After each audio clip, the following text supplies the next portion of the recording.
cette vidéo, nous allons voir ensemble comment lire une carte mentale. Pour commencer, les termes de carte mentale, carte heuristique, mind map ou topogramme désignent la même chose, la technique de pensée visuelle que l'on va voir dans cette vidéo.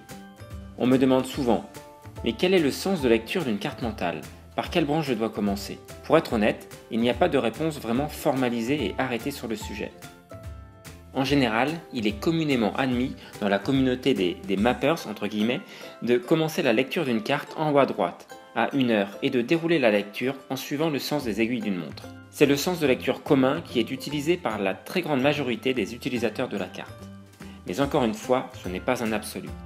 Il m'est arrivé de rencontrer des personnes qui ont spontanément commencé leur carte à 11 heures et continuent en suivant le sens de lecture contraire des aiguilles d'une montre.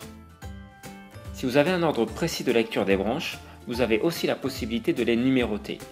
N'hésitez pas à mettre en avant cette numérotation en utilisant un code couleur spécifique. Un surlignage en jaune fluo, par exemple, fonctionne très bien. Enfin, toutes les cartes n'ont pas un ordre précis de lecture. C'est souvent le cas des cartes thématiques que l'on a abordées dans la vidéo traitant des différents types de cartes mentales. Chaque branche est alors affectée à une catégorie d'informations en particulier.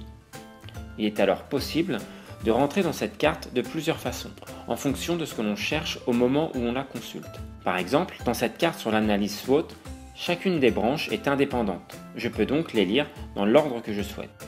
Dans certains logiciels de mind mapping comme Xmind, que j'utilise ici, il est possible de changer la répartition des branches en un clic, en fonction du sens de lecture que l'on veut obtenir.